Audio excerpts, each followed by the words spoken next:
Hi friends, कैसे हो आप सभी। उम्मीद है सभी लोग अच्छे होंगे। तो फ्रेंड्स, मैं एक बार फिर एक नई वीडियो को लेकर आया हूँ आपके लिए। तो फ्रेंड्स, आज की इस वीडियो में मेरा टॉपिक है आकाशदीप कहानी के ऊपर। तो फ्रेंड्स, वीडियो को पूरा देखने के लिए आप वीडियो के साथ लास्ट तक बने रहिएगा, क्योंकि इंपॉर्टेंट कहानी है। ठीक है फ्रेंड्स, जो भी स्टूडेंट्स चैनल पर नए हैं, चैनल को सब्सक्राइब करके बेल आइकन पर क्लिक कर दीजिए, जिससे फ्रेंड्स मेरी अगली वीडियो का नोटिफिकेशन सबसे पहले आप तक पहुंच जाए। तो चलिए फ्रेंड्स, वीडियो को स्टार्ट करते हैं। क्वेश्चन है, कहानी के तत्वों के आधार पर आकाशदीप कहानी को स्पष्ट कीजिए। ठीक है, इसमें लिखेंगे आप, आकाशदीप कहानी श्री जयशंकर प्रसाद द्वारा लिखित एक ऐतिहासिक कहानी है। कहानी के तत्वों के आधार पर हम इसे निम्न प्रकार से समझ सकते हैं। तो सबसे पहले हम इसका कथानक लिखेंगे। कथानक में लिखेंगे आप, कहानी का कथानक रुचिपूर्ण और कौतूहलवर्धक है। चंपा का पिता मणिभद्र का प्रहरी था। एक बार जलदस्यु से लड़ते हुए वह वीर गति को प्राप्त हुआ। पिता के मरने के बाद चंपा अनाथ हो गई, क्योंकि उसकी माँ पहले ही मर चुकी थी। इसलिए चंपा अपने पिता के साथ मणिभद्र की नाव पर ही रहती थी।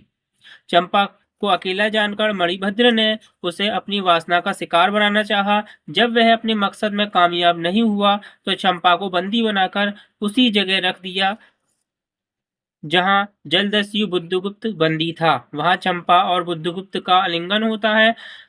दोनों एक दूसरे की सहायता से स्वयं को आजाद कर लेते हैं।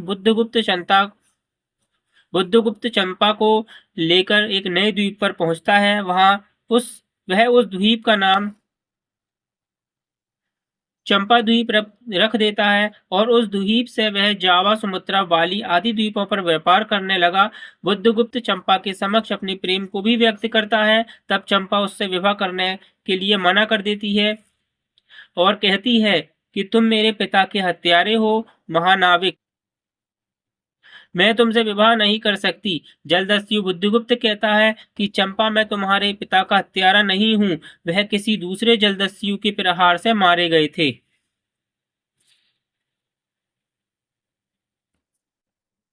लेकिन चंपा इस बात को मानने से इनकार कर देती है और कहती है कि हे महानाविक, तुम अपने देश लौट जाओ, मैं अपना जीवन इसी जगह व्यतीत कर लूंगी। बुद्धगुप्त उसके लिए एक प्रकाश स्तंभ बनवाता है, जहां वह रोज दीप जलाती है। बुद्धगुप्त वहां से चला जाता है।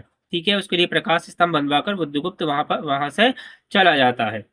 ये हो गया आपका कहानी का कथानक। अब इसके पात्र चरित्र चित्रण देख लिए, जो कि महत्वपूर्ण जो है भाग है। इसमें जो पात्र चरित्र चित्रण सबसे इंपॉर्टेंट भाग है। इसमें कहानी में पात्रों की संख्या सीमित है। इसमें मुख्य पात्र के रूप में जलदस्यु बुद्धगुप्त है, जो बहादुर और वीर है। वह मणिभद्र के जहाज पर हमला करता है, लेकिन गिरफ्तार हो जाता है। इसमें प्रमुख नायिका के रूप में चंपा है, जो मणिभद्र की प्रहरी की लड़की है। वह सुंदर और बुद्धिमान है। वह अपनी चतुरता और बुद्धिमत्ता से मणिभद्र की कैद से स्वयं से स्वतंत्र हो जाती है, और साथ ही बुद्धगुप्त को भी स्वतंत्र करती है। बुद्धगुप्त एक क्षत्रिय युवक है। दुर्भाग्य से वह जलदस्यु बन जाता है। मणिभद्र है, जो एक निर्लज्ज व्यक्ति है और चंपा के साथ बुरा व्यवहार करता है। ठीक है, तो यहाँ पर सारे करेक्टर आ गए। ठीक है, और इसमें ये भी बता दिया कि जलदस्यु कौन है, चंपा कौन है, बुद्धगुप्त कौन है और मणिभद्र कौन है। ठीक है, इसमें सारी चीज डिटेल से आपको बता दी। अब आप कहानी को आसानी से समझ सकते हैं। इसके बाद आता है कथोपकथन लिखने के लिए। कथोपकथन में लिखेंगे आप, कहानी का कथोपकथन भावानुकूल है। जब चंपा और बुद्धगुप्त बंदी होते हैं, तब उन दोनों के मध्य आलिंगन होता है। चंपा बड़ी सूझबूझ से बुद्धगुप्त से बात करती है। तो यहाँ पर कथोपकथन दिया गया है, देखिए। चंपा बंदी है, बुद्धगुप्त क्या है, सोने दो। चंपा कहती है, मुक्त होना चाहते हो? फिर बुद्धगुप्त कहता है कि अभी नहीं, निंद्रा खुलने पर चुप रहो। चंपा कहती है, फिर अवसर नहीं मिलेगा। ये लिखना है हमें कथोपकथन में, क्योंकि यहाँ पर ये महत्वपूर्ण बात कही गई है। इसके बाद आप वातावरण लिखेंगे। वातावरण में लिखना है आपको, देशकाल वातावरण की दृष्टि से कहानी पूर्णतः भारतीय है। ठीक है, यह उस समय की कहानी है जब भारत का व्यापार जावा, सुमात्रा, बाली आदि द्वीपों पर होता था। उसमें वातावरण, समुद्र, बिजली की कड़कड़ाहट, भीषण आंधी, पानी आदि को दिखाया गया है। तो ये लिखना है आपको वातावरण के अंदर। ठीक है, अब आपको भाषा शैली लिखनी है। कहानी की भाषा शैली शुद्ध, साहित्य प्रभावयुक्त, संस्कृत निष्ठ, खड़ी बोली है। बस इतना आपको भाषा शैली में लिखना है। फिर आपको इसका उद्देश्य निकाल देना है। ठीक है, उद्देश्य में लिखेंगे आप, कहानी का उद्देश्य मनोरंजन के साथ साथ भारत की प्राचीन व्यापार की स्थिति को प्रकट करना है। उस समय भारत का व्यापार काफी दूर दूर तक फैला हुआ था। तो ये इतना आपको उद्देश्य में लिखना है और यहीं पर आपकी जो आकाशदीप कहानी है वो कंप्लीट हो जाती है। ठीक है, तो फ्रेंड्स आकाशदीप कहानी मोस्ट इंपॉर्टेंट कहानी है और इसके चांस अधिक रहते हैं एग्जाम पेपर में लगने के। शंकर प्रसाद द्वारा लिखी गई है ये कहानी, इंपॉर्टेंट कहानी है। ठीक है, ये कहानी मैंने आपको पूरी बताई है स्पष्ट रूप से। आप एग्जाम पेपर में कहानी लिख रहे हैं तो आप कथानक लिखने के बाद और वहां पर आप भाषा शैली लिख दें, भाषा शैली के बाद उद्देश्य लिखने के बाद आप जो कहानी है उसको आप कंप्लीट कर सकते हैं। तो इस प्रकार से भी आप कहानी को लिख सकते हैं।